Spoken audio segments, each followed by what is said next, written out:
গান শোনালাম, কারণ আমরা গান শুনতে শুনতে এমন একটা জায়গায় পৌঁছে গিয়েছিলাম যেখানে গেলে কোনো তত্ত্ব শাস্ত্র কোনো কিছুই আর ভালো লাগে না, মনে চায় যে এই ভাব দরিয়ার মধ্যেই ডুবে থাকি। কারণ গান শুনলে বাড়ে জ্ঞান, জ্ঞান হলে হয় ধ্যান, ধ্যান হলে হয় ভাব, আর ভাব হলেই হয় পরম বস্তু লাভ। গান হলো আশেকের আয়না, ওই গানের মধ্যে জ্ঞান, জ্ঞানে হয় আউলিয়া, অজ্ঞানে দেউলিয়া। জ্ঞান নাই যা তার কোনো কিছুই নাই। আমরা বর্তমান প্রেক্ষাপটে এমন একটা সময়ে বাস করতেছি বাজার। আচ্ছা, আমার দাদা ভাই আপনাদেরকে সুন্দর সুন্দর গান শুনিয়েছে, সুন্দর সুন্দর কথা বলেছে। এই কথা বলার আগে কিন্তু আপনাদের কাছে একটু প্রশ্ন করছিল না?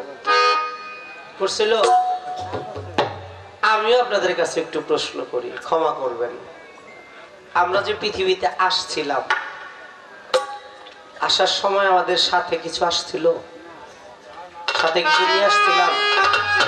কোনো টাকা পয়সা, কোনো ধন, কোনো দৌলত, কোনো মায়া, কোনো মোহ, কোনো অহংকার, কোনো হিংসা, কোনো কিছুই আমার ভিতরে আমি সেই দিন এনেছিলাম না। একেবারে শূন্য হাতে, খালি হাতে এসেছিলাম। আচ্ছা বলেন তো, যেদিন আপনি আমি চলে যাব সেদিন কেউ কি আমরা কিছু কেউ নিতে পারবো? আসার সময় মায়ের গর্ভ থেকে আসছি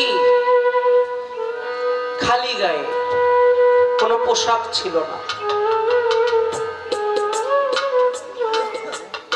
আবার যেদিন চলে যাব,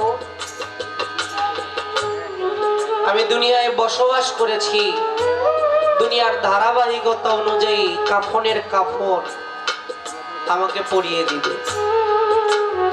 একটু বিবেকের আদালতে দাঁড়িয়ে চিন্তা করে দেখেন, যেই ধনের পিছে, যেই দৌলতের পিছে, যেই দুনিয়ার পিছে আপনি দৌড়ায়া, আপনি এই দুনিয়ার পিছে দৌড়ায়া নিজের সেই মূল্যবান সময়গুলো আল্লাহকে ডাকান, রসুলকে ডাকান। আল্লাহ বলে চোখের পানি ফেলা, রসুল বলে দুই চোখের পানি ফেলে তাদের মহব্বত ভিতরে জাগৃত করে যাইতে পারলাম না। যেমন আমি শূন্য হাতে আসছি, তেমন আমি শূন্য হাতেই চলে গেল। আমার ফলাফলটাও শূন্যই হলো। সেখান থেকে একটি গান করব, আমার দরদির একটি ভাবের প্রশ্ন। হাসরের মাঠে আল্লাহ পাক বলবে তুমি জান্নাতে চলে যাও।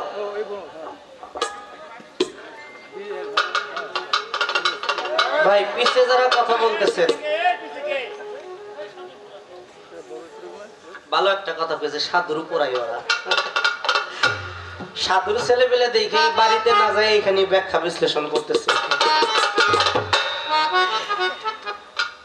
তো আমরা যেমন শূন্য হাতে আসছি, শূন্য হাতেই যাব।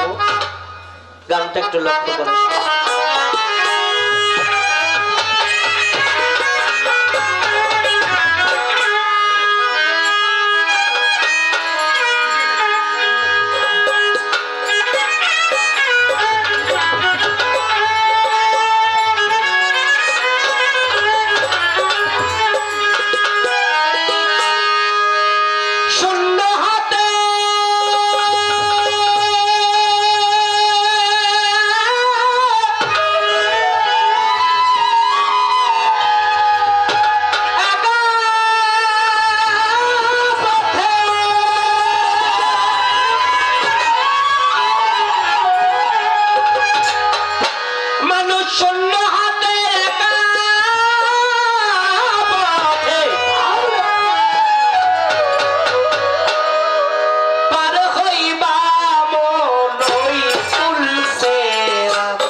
শরীফে সূরা বাকারার মধ্যে বলেছে আমি আল্লাহ জিন এবং ইনসানকে সৃষ্টি করিয়াছি শুধু কেবল আমি আল্লাহর ইবাদত বন্দিগিরি করার জন্য। ইবাদত কি আরবি শব্দ, এর বাংলা হলো আনুগত্য স্বীকার করা। বন্দিগি তখন আপনি করবেন তখন বান্দা হবেন। সাধক গান লিখেছে, বন্দিগিতে বান্দা তুমি এমন ভাবে হও তৈয়ার, আল্লাহ নিজে ডাইকা বলবে কি লাগবে বান্দা তোমার।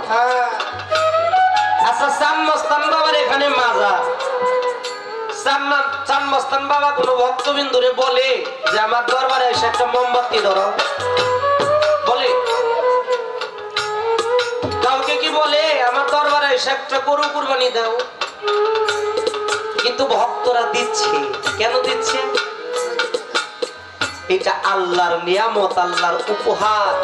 কাকে দিলেন? আল্লাহ ওলিকে দিলেন। কেন দিলেন?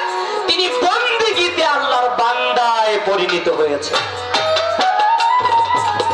আমরা কি করি? কারে মারমু, কারে ধরমু। বর্তমান তো বিচার দেশে উঠেই গেছে। আমরা আল্লাহর বান্দা বলে দাবি করি, কিন্তু প্রকৃত পক্ষে আমরা আল্লাহর বান্দা হতে পারলাম কিনা একবারও নিজের বিবেককে প্রশ্ন করে দেখি। তাই খালি হাতে একা পথে,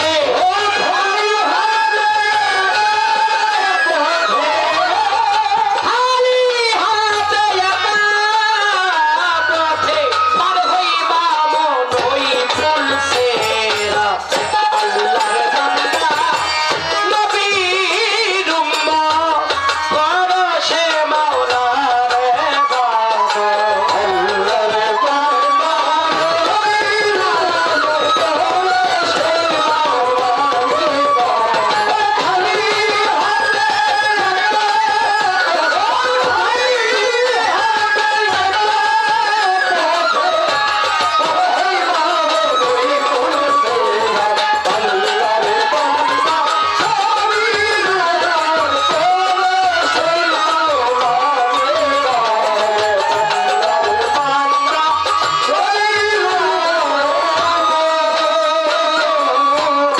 জাহান্নামের প্রথম রাস্তা আল্লাহ করলো পুলসেরাতের এই ব্যবস্থা। জাহান্নামের প্রথম রাস্তা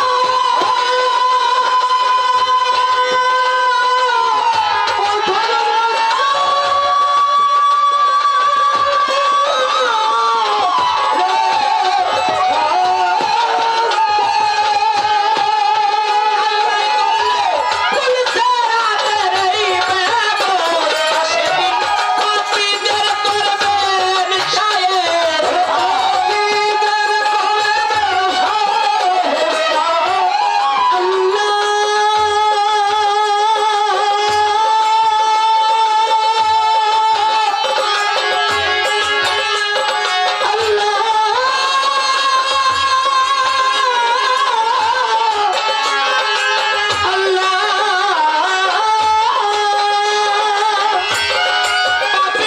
করবেন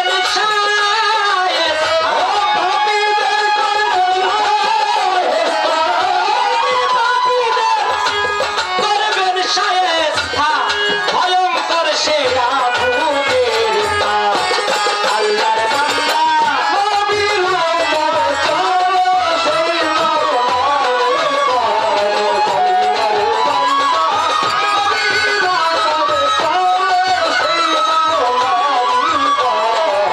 রে বাবা। কঠিন বিচারের সেই সাহারার মা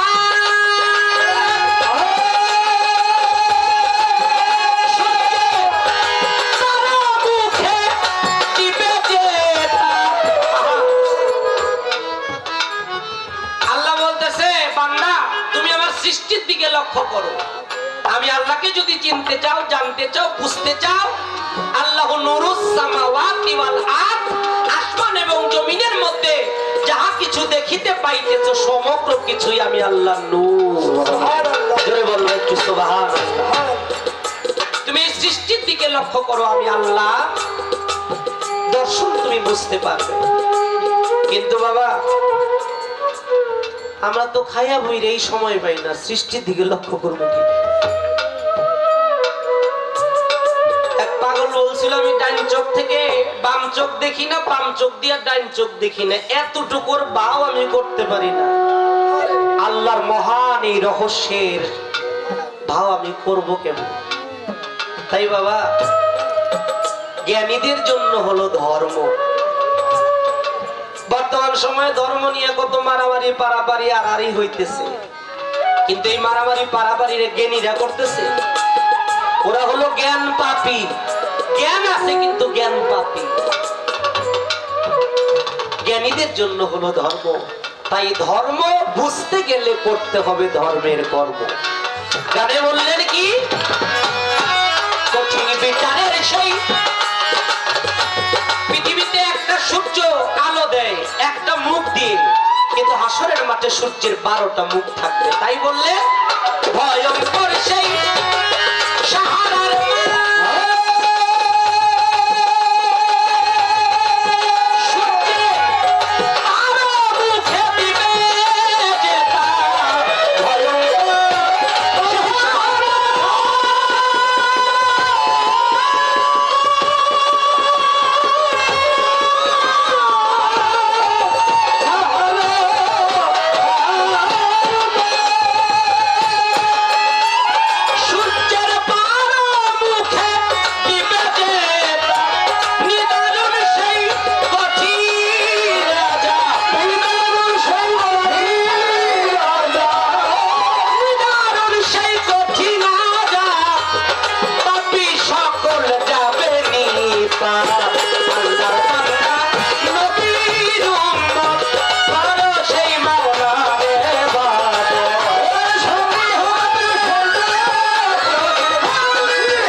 সাঙ্গ হলো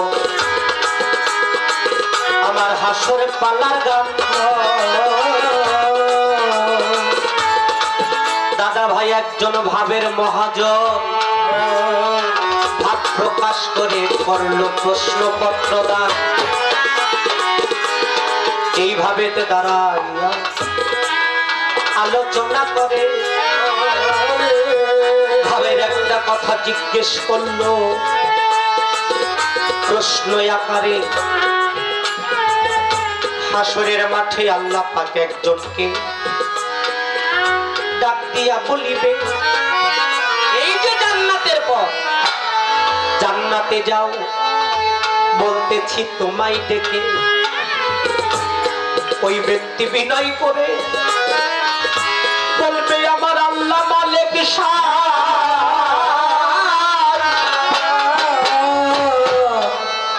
ওই মানুষটা ছাড়া জান্নাতে আমার যাওয়ার কায়দা না।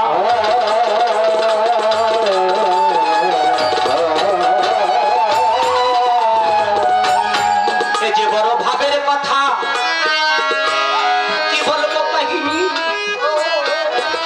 এই জগতে পাগল কুলের শিরোমণি, নাম তার ওয়াইস করণী, না দেখায় এত গভীর ভালোবাসা তার দৃষ্টান্ত রেখে গেল।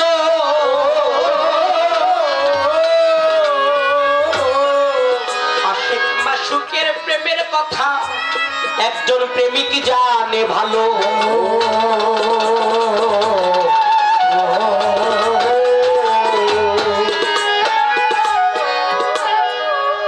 যার সাথে যার ভালোবাসা,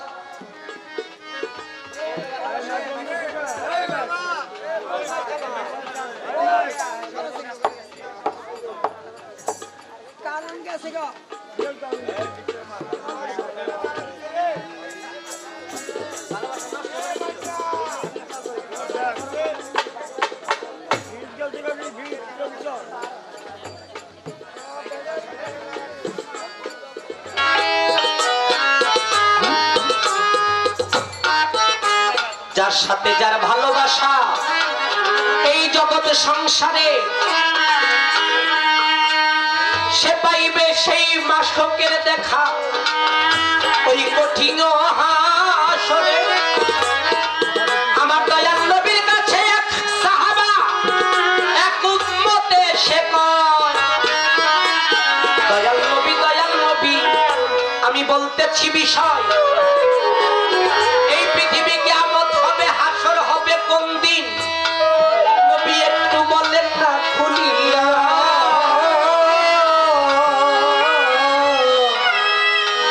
আমার দয়াল নবী সেই দিন তাকে বলিল ডাকিয়া, বলো বলো বলো দেখি হাসরের জন্য তোমার পুঁজি আছে কি? এই কথা শুনিয়া সাহাবা ছাড়লো চোখের পানি।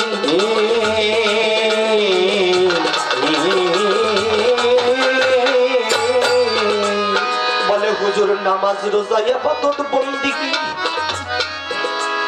আমার সাধন ভজন নাই, শুধু হৃদয় দিয়ে একটা কথা আমি আপনারে জানাই, আমার জীবনের চাইতে বেশি ভালোবাসি আপনি নবীকে, এর চাইতে বেশি জানা না।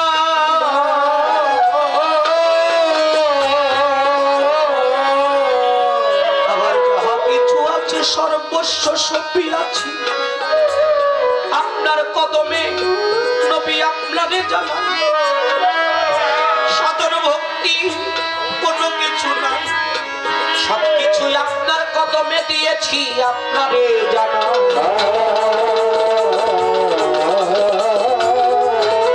নবী শুধু আপনাই ভালোবাসি, নবী শুধু আপনাই ভালোবাসি, নবী বলে যার সাথে যার ভালোবাসা তার হাসর হবে তার সাথে তোমার জানাই। তাই তো ভালোবাসার ব্যাখ্যা আজ পর্যন্ত কোন মহামানব ঋষি দিতে পারে নাই। ভালোবাসা আল্লাহ নবী বলতেন না দেখাও ভালোবাসা যায়। বাবারা কি আমার কথায় কষ্ট হইতেছে? আমার নবী পাক কেমন ভালোবাসা। আমার নবী পাক বলেছিল আমি যদি চলে যাই ইয়ামেন থেকে এক পাগল আসবে, তোমরা টোটাল মদিনা বেষ্টনী দিয়ে রাখো, আমার পাগল যেন মদিনায় প্রবেশ না করতে পারে। এই পিছন থেকে কথা বলেন কারা? আমার ওয়াজ করেনি পাগল বাবা, আমরাও কিন্তু এখানে সবাই পাগল। এখানে যেই কয়জন মানুষ আছে একটা ভালো মানুষ না, সবাই পাগল।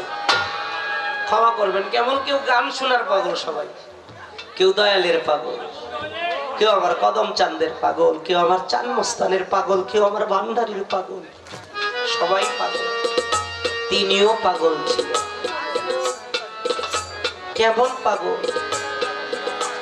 আহা, আমার নবী বলে ওই পাগল যদি আসে এশকের জোশ, এশকের শক্তি দিয়া মদিনায় এসে আমার রওজার সামনে এসে আমার নাম ধরে ডাক দেয়, আমাকে যদি ডাক দেয়, একবার ডাক দিলে আমি নবী আমার রওজায় শুয়ে থাকতে পারবো না, আমি এই রওজা থেকে উঠে ওই পাগলের সাথে আমার দেখা করতে হবে। আমি তোমাদেরকে নিষেধ করে দিলাম, পাগল ওয়াজ করনি যেন মদিনায় প্রবেশ না করতে পারে। কিতাব প্রমাণ করে পাগল কয়েকবার গিয়েছিল আমার নবীকে, নবীর রওজাটাকে একটাবার দেখবে। কিন্তু কেমন ভালোবাসা, কেমন ভালোবাসা! আমার নবী 70 তালির একটা জামা গায়ে দিতেন। আপনারা জানেন সে কাহিনী। আমার নবী বলেছিল, আলী, আমি চলে যাবার পরে আমার এই খিলকা খানা, এই জামা খানা,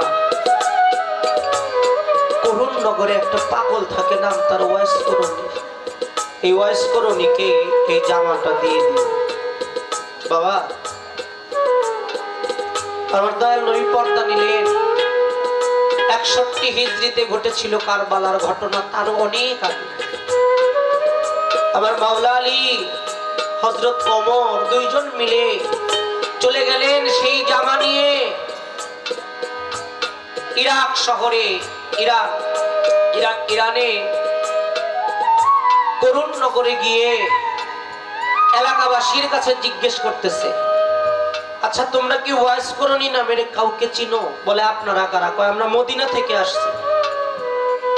মাওলা আলী বলতেছে উনি মদিনার বর্তমান প্রেসিডেন্ট, বর্তমান যিনি রয়েছেন দায়িত্বে, হযরত ওমর। হায় হায়, মদিনার প্রেসিডেন্ট আসছে।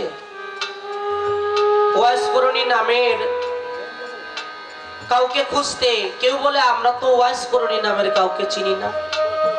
সারা জায়গা খোঁজ করেছে, কেউ সন্ধান দিতে পারে না।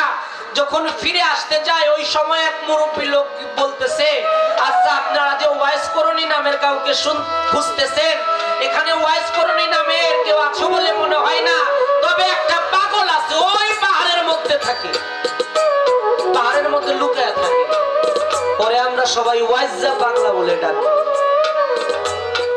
পাগল, আহা, দুইজন মিলে পাহাড়ের কাছে গিয়ে ডাকতেছে, এই পাহাড়ের ভিতরে কি কেউ আছো?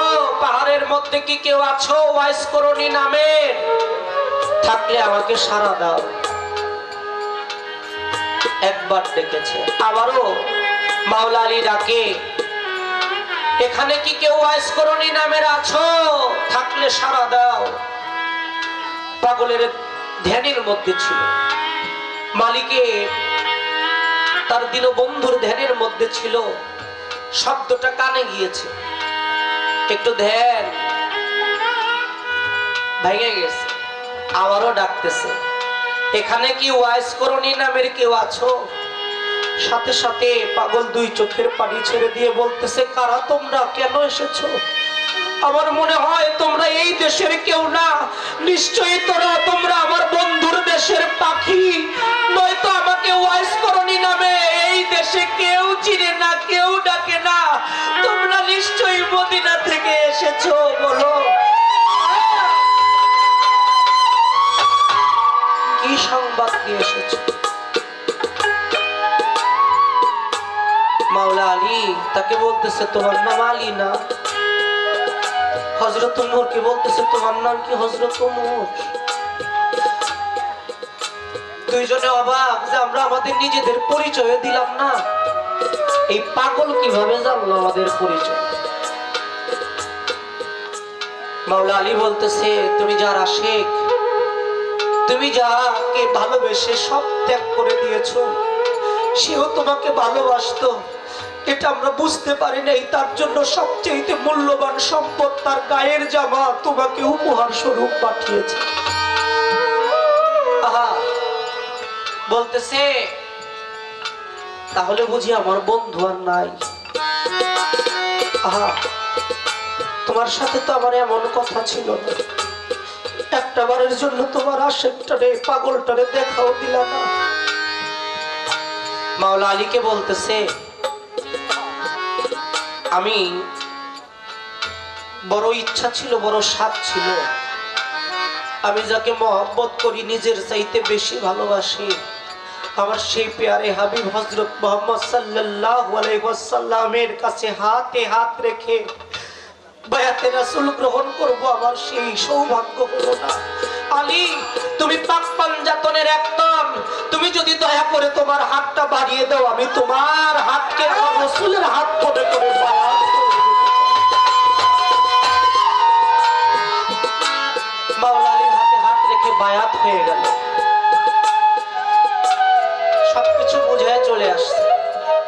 এলাকার লোকজন এখন তো পাগল চিনে ফেলছে যে মদিনা থেকে একজন রাজা আসছে, প্রেসিডেন্ট আসছে। এই পাগল কোনো সাধারণ পাগল হইতে পারে না, কারণ বেশভূষা দেখলে তো পাগল চিনা যায় না। এই পাগলের মধ্যে কিছু আছে। এক একজন এক একটা আবদার নিয়ে যায়। কেউ বলে আমার পেটে ব্যথা, কেউ বলে আমার অসুখ, কেউ বলে আমার সন্তান হয় না, কেউ বলে আমার বাবা মা, তাদের জন্য দোয়া করে। এক একজনে এক একটা আবদার নিয়ে আসে। বাবারা কি বিরক্ত হইতেছে? আসতেছে আর সবার কথাই পূর্ণ করে। পাগল মনে মনে চিন্তা করে, এই এলাকায় দীর্ঘদিন ছিলাম, কেউ আমারে চিনে নাই, এরা আমারে চিনা ফেলছে, এখন আমি আর এইখানে থাকতে পারবো না, আমার নীরবে নির্ভীতে নির্জনে চলে যেতে হবে। যেখানে আমার মুর্শিদ থাকে আমি আমার মুর্শিদের কাছেই চলে যাব। পাগল করুণ নগর ছেড়ে কেতাব প্রমাণ করে ফোরাত নদীর পারে গিয়ে একটা খেজুর পাতা দিয়ে ঘর বানায়া, সম্বল বলতে সাথে ছিল একটা ঝোলা, ঝোলার মধ্যে ছিল একটা মাটির শানকি বলে, অনেকে খোড়া বলে, একটা মাটির খোড়া। পাগল ওই মাটির খোড়াটা দিয়ে ফোরাত নদী থেকে পানি উঠে খাইতেন। হঠাৎ করে মাওলা আলীর সাথে সিফফিনের ময়দানে মুয়াবিয়ার সাথে যুদ্ধ লেগে গেছে। আরে বর্তমানে এক শ্রেণীর মানুষ বড় দুর্ভাগা, সত্য জিনিসটা বুঝতে গেলেও নসিবের প্রয়োজন। সবাই সত্যটা গ্রহণ করতে পারে না, বুঝতেও পারে না। সেই মুয়াবিয়া, তার সাথে যুদ্ধ মাওলা আলীর সিফফিনের ময়দানে। মাওলা আলীর হয়ে 10 জন সৈনিক ফোরাত নদীর পার দিয়ে দ্রুত 10টা ঘোড়া নিয়ে যাইতেছে। ঘোড়ার আওয়াজ শুনে পাগল চিন্তা করতেছে কারা যাইতেছে। ঘর থেকে বের হয়ে সামনে দাঁড়াইছে। তোমরা কারা, কোথায় যাও? সবাই বলতেছে পাগল, পথ ছেড়ে দাও, আমরা মাওলা আলীর সৈনিক, আমরা মাওলা আলীর হয়ে যুদ্ধ করার জন্য রওনা হয়েছি। সিফফিনের ময়দানে মাওলা আলীর সাথে যুদ্ধ লেগে গেছে মুয়াবিয়ার সাথে। আহা, পাগল বলতেছে তোমরা আলীর সৈনিক, তাহলে তো তোমরা আমার গুরু ভাই। আপন ভাই মইরা গেলে হয় সম্পদের ভাগী, তোমরাই আমার তরিকার ভাই, পীর ভাই, গুরু ভাই, তোমরাই আমার নিদান কালের সাথী। ভাই সে জানে ভাইয়ের জ্বালাই অন্য জানে না।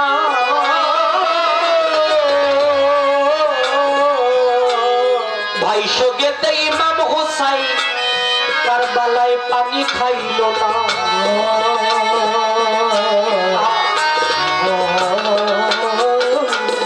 বলতেছে তোমরা আমার পীর ভাই, আমিও আলীর একজন সৈনিক, তোমরা কি আমাকে তোমাদের সাথে নিবে? কেউ কেউ বলতেছে দেখ পাগল ছাগল নিয়ে কি করবি। আবার কেউ বলতেছে না রে, কার মধ্যে আল্লাহ কি রাখছে এটা বলা যায় না। একজন সৈনিকের পিছে পাগলরে উঠায় নিছে। দেখেন কাফেরের কাজ, মুনাফিকের কাজ। মাওলা আলীর হয়ে যখন সিফিনের ময়দানে পৌঁছাইলো, মুয়াবিয়ার কাছে সংবাদ পৌঁছানোর সাথে সাথে মুয়াবিয়া বলল, ওদেরকে যুদ্ধের ময়দানে ঢুকতে দিও না, ওদেরকে তোমরা তীর নিক্ষেপ করো। যুদ্ধের ময়দানে পৌঁছানোর সাথে সাথে তীর নিক্ষেপ করে 10 জন সৈনিকের বুকে তীর বিদ্ধ হয়ে তারা ওখানেই ইন্তেকাল করলেন, শহীদ হলেন। যেই ঘোড়ার পিছে, যেই সৈনিকের পিছে পাগল ওয়াইস করণে বসা ছিল, তার সামনের যিনি বসা, তার কাছ থেকে তলোয়ারটা নিয়ে ওই ঝোলা থেকে মাটির শানকি ঘোড়াটা বের করে ঘোড়াটারে বানাইছে ঢাল, আর নিজে তলোয়ার নিয়া এমন ভাবে মুয়াবিয়ার সৈন্যদেরকে মারতেছে, কিতাব প্রমাণ করে 3000-এর অধিক সৈন্য পাগল ওয়াইস করণী একাই জাহান্নামে পাঠায়।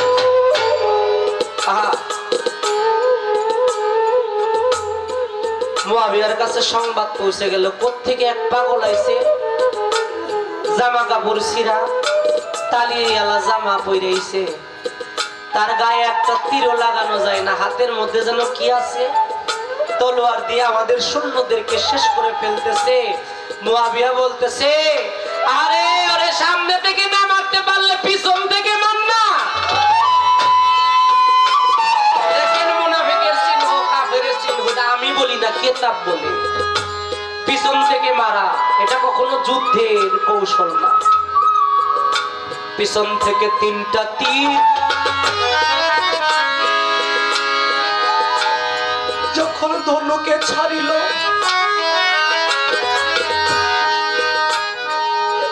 পিঠে তীর লাইগা পাগলের কলিজা ছিঁড়া তীরের মধ্যে বাহির হইয়া গেল।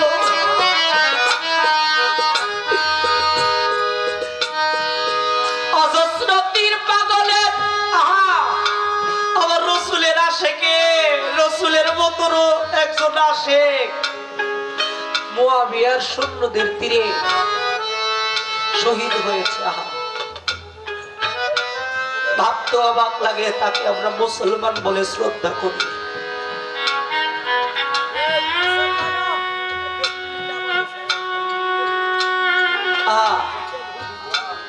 পাগলের কলিজা বের হয়ে গেল।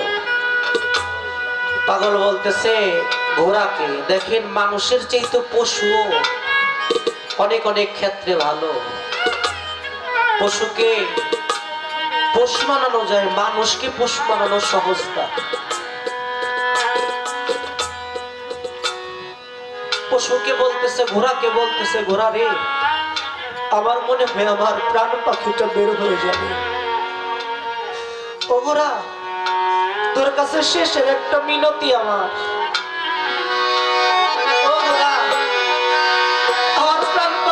যাওয়ার আগে আমার মুর্শিদ, আমার মাওলা আলী, যে আলীর চেহারার মধ্যে আমার রসুলের চেহারা আমি দেখেছি, আমার প্রাণ পাখিটা চলে যাওয়ার আগে যেন তার কদমে আমার ঠাই হয়, তাকে দেখতে দেখতে যেন আমার প্রাণ পাখিটা। সেখান থেকে আবুল সরকার সাহেবের গান লিখেছে,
জগৎবাসী দেখো কাশী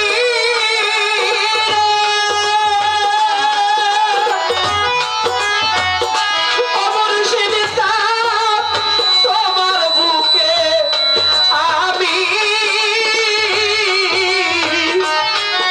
অমর সেনে আমার যত কলঙ্কের দাগ মুছিবে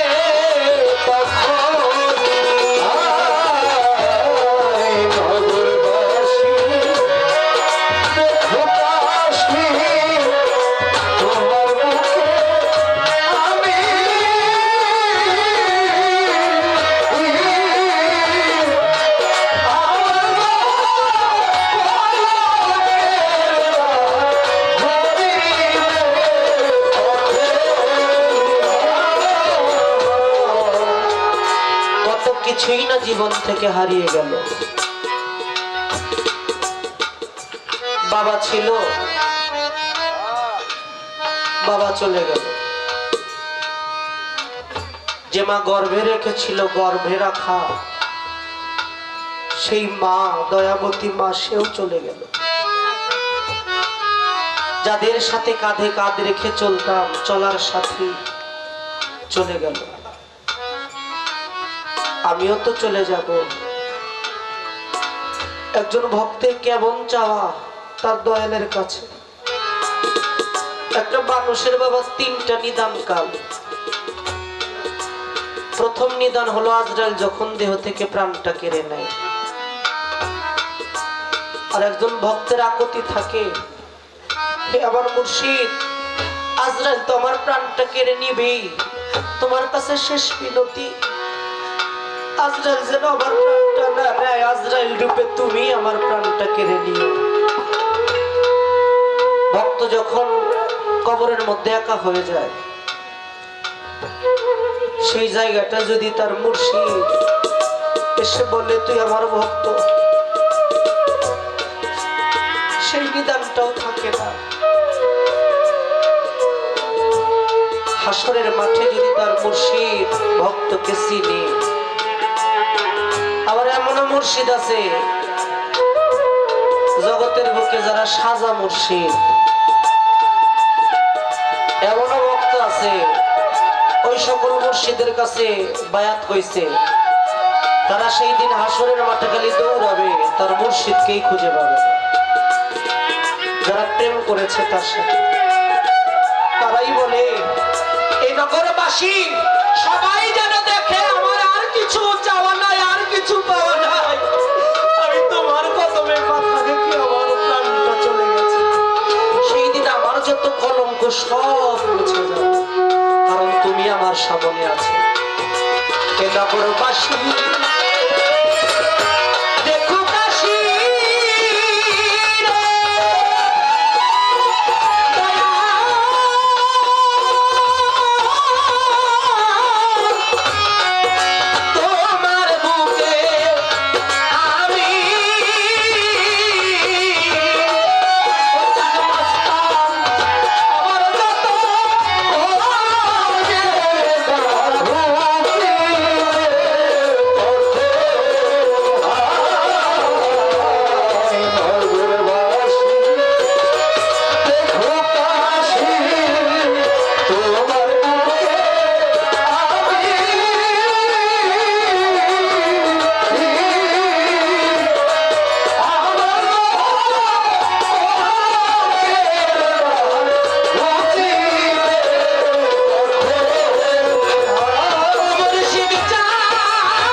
না আটে ধরো, শেষ বেলায় একটু দলের গান শুনি। অপ্রেম করলা চাইজন রসিক সুজন সেই সেবে গো জানে গো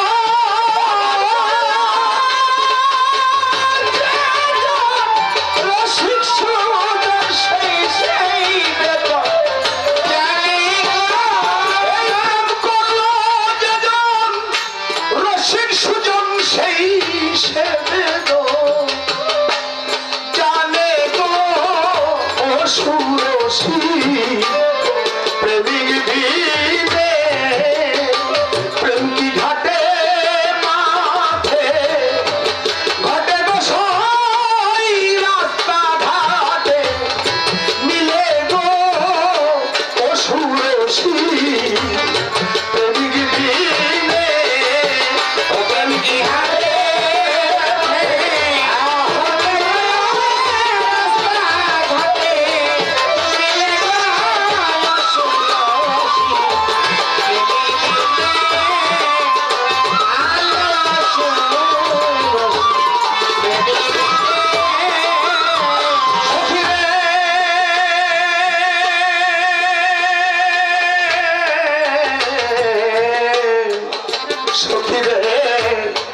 স্রষ্টা হতে এই সৃষ্টির ছিল প্রেমেরই কারণে সইব প্রেমেরই কারণে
শরীফের মধ্যে বলেছে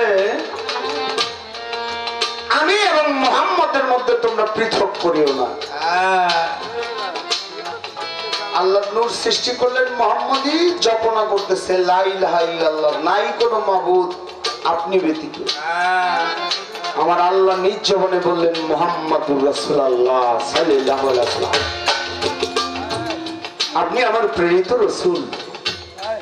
বাবা, আর এখন আমরা বর্তমানে দেখেন, অনেক আগে গ্রাম দেশে মানুষ মারা গেলে 3 দিনের দিন একটু মিলাদের আয়োজন করত, দোয়া হইতো, দরুদ হইতো রাসূলের, দাঁড়ায় দাঁড়ায় কিয়াম করতো, ইয়া নবী সালাম আলাইকুম। এখন অনেক জায়গায় সেই কিয়াম উঠে গেছে, এখন বসে বসে ওটাতে মানে কি বলবো কি ভাষায়, অনেক মিডিয়ার যুগ এখন বর্তমানে, অনেক কথা বাবা বলতেও পারি না, বলাও যায় না। তাই আমি বলবো, আমি ইবাদত যতই করি, আমার রাসূলের প্রতি যদি ঈমান আমি না আনতে পারি, রাসূলের প্রতি যদি আমার মহব্বত প্রেম ভালোবাসা না থাকে, তাহলে আমার কোনো ইবাদতই আল্লাহ কবুল করবে না। তাই আমার সাধক রজ্জব চান এই গানের ভিতরে বলেছে, স্রষ্টা হতে সৃষ্টির সৃজন প্রেমেরই কারণে সাক্ষী তার তৈয়ব কলেমায় এক সুতার বন্ধনে। নবী আমার মেরাজে গেলেন, মেরাজ থেকে আসলেন, কাবা ঘরের পাশে দেয়ালের ভিতরে হেলান দিয়ে পিঠটা ঠেকিয়ে আমার নবী বসে আছে। আবু জাহেল গেছে সকালবেলা দাঁত মাজতে মাজতে, যাই কই মোহাম্মদ এত ভোরবেলা তুমি করতে ইয়া, এত ভোরে তো কোনোদিন দেখি না। আমার নবী কয়, চাচা আমি গতকালকে রাত্রে মেরাজে গেছিলাম। মেরাজে গেছিলাম? মেরাজ কি ছোট, কোথায়? এখান থেকে গেছিলাম বাইতুল মুকাদ্দাস, বাইতুল মুকাদ্দাস থেকে আমাকে জিব্রাইল একটি বোরাক নিয়ে এসেছিল, সেই বোরাকে আমি পলকের ভিতরে চলে গেছি প্রথম আসমানে, প্রথম আসমান থেকে, আর তারপরে বাইতে বাইতে সপ্ত আসমান ভেদ করে আমি সিদরাতুল মুনতাহায় চলে গেছি রথপ্রদ একটা বস্তুতে। আবার আবু জাহেল কহে থাম থাম থাম মোহাম্মদ, এখান থেকে কি বাইতুল মুকাদ্দাস কহ, এই রাইতের ভিতরে কহ, তারপরে আবার প্রথম আসমান কহ, এটা পরে। এই ঢোল পিটাও, মানুষ জড়ো করো, মানুষ আসছে, অনেক মানুষ। এই তোমরা কল তো এইখান থেকে বাইতুল মুকাদ্দাস যাইতে কত দিনের পর? কয়েক মাস। আসতে 1 মাস। মোহাম্মদ নাকি গতকালকে রাত্রে এই মক্কা থেকে বাইতুল মুকাদ্দাস গেছে, আবার আইছে। আচ্ছা, এর কথা শুনে লাভ নাই, একটা কাজ করো, ওই আবু বকর সিদ্দিককে খবর দাও। এই তো বেশি বিশ্বাস করে মোহাম্মদকে, খবর দাও। খবর দিছে, আবু বকর সিদ্দিক আসছে। কয় এই আবু বকর, কয় কি এত মানুষ কেন? কয় তো মানুষের পরে তুমি একটা কথা শোনো তো। কয় কি? এখান থেকে বাইতুল মুকাদ্দাস যাইতে যাইতে কত দিনের পথ? কয় 2 মাস। তাও ঘোড়া দিয়ে গেলে। মোহাম্মদ নাকি গতকালকে মেরাজে গেছিল, এখান থেকে বাইতুল মুকাদ্দাস গিয়া আল্লাহর আরশে মোল্লায় গিয়া আবার এই রাইতের ভিতরে ফিরে দিয়েছে। কয় কথা কইছে কে? আবু বকর সিদ্দিক বলে এই কথা বলছে কে? কয় মোহাম্মদ। কয় আবার বলেন কে বলছে? কয় মোহাম্মদ। আবার বলেন কে বলছে? কয় মোহাম্মদ। কয় মোহাম্মদ যদি বলে থাকে তাহলে আমি এক বাক্যে বিশ্বাস করলাম। আবু জাহেল কয় কি কইলে তুমি? আমি যতটুকু জানি মোহাম্মদের জীবনে কোনোদিন মিথ্যা কথা বলে না, মোহাম্মদ কখনো মিথ্যা কথা বলে না। যদি মোহাম্মদের মুখ থেকে এই কথা আসে তাহলে এই কথা আমি এক বাক্যেই বিশ্বাস করি। তাহলে সেই মোহাম্মদকে আমরা কতটুকু মহব্বত করা দরকার বাবা? আমার নবী হইল ঈমান, আর ওই নবীর উপর ঈমান আনলে আমরা হব ঈমানদার। তাই আমার গানে বলে সখ্য শান্ত মিলন মধুর প্রেমে তারা, মিলন মধুর প্রেমে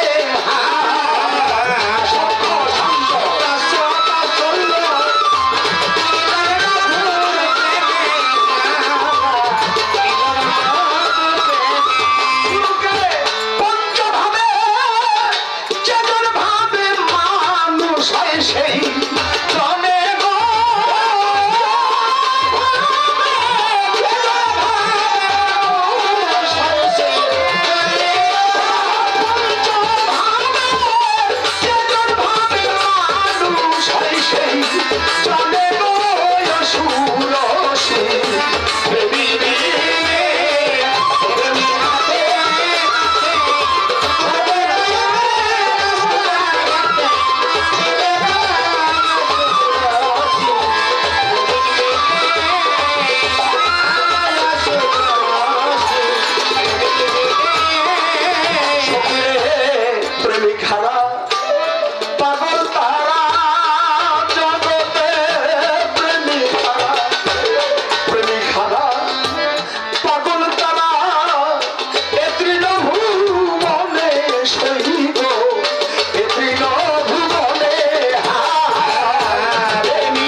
আশেকান আমার কথাবার্তা ভাষা ছন্দে হইতে পারে ভুল, আশা করি অধম জেনে দিবেন চরম ভুল।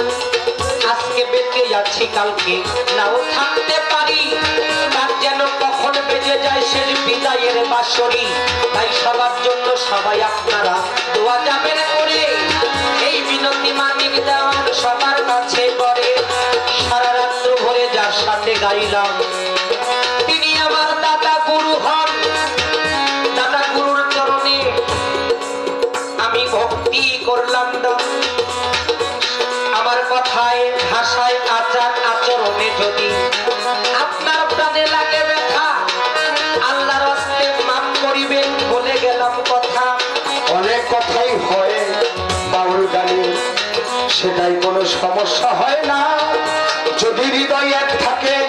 আছে তোমার জানা আগের দিনের গায়ক গায়িকারা যেভাবে গান করে গিয়েছিল, ওইভাবে গান কিন্তু আমাদের এই জগতে না হলো, তবে তাদেরই নাম আমরা গলাতে ধরিয়া দেশ বিদেশে ঘুরে বেড়াই কত দূরে গিয়া। তবে প্রেম ভাব যদি বাবা হৃদয়েতে রয়, তা হইলে কি আর ওই গানে প্রেম হয়? সারা রাত্র গান করতে করতে অনেক ভুল ত্রুটি যাইতে হইতে পারে, সবারে জানাই। সকলে ক্ষমা করে দোয়া করবেন আমাদের উভয় ভাইকে, সকলের কাছে দয়া ভিক্ষা চাই। কে কখন চলে যায় তার কোনো হিসাব কিতাব নাই। এই পর্যন্ত সকলের কাছে ক্ষমা ভিক্ষা চাই। চাঁদ মস্তান বাবার দরবারে গেলাম ভক্তি দিয়া, গান কমিটি আছে যারা লিটন ভাই সহ আমি সালাম যাই রাখিয়া। মা বোনেরা সোফায় আসে যারা বসায় আছে, গান শুনেছেন ভাই, কিছুই দিতে পারি নাই তবু ক্ষমা চাই। এইবার দুইজনেই চলে যাব সবার কইয়া, হায়াতে মোলাকাত যদি দেখা হয় বেঁচে থাকি, দেখা হবে সেখানে গিয়া। চানমস্তান বাবার দরবারের ভক্ত যারা ভক্তি দিয়া যায়, আমার চানমস্তানের দরবারেও বিদায় ভক্তি জানাই। গান কমিটির সভাপতি অন্য অন্য যারা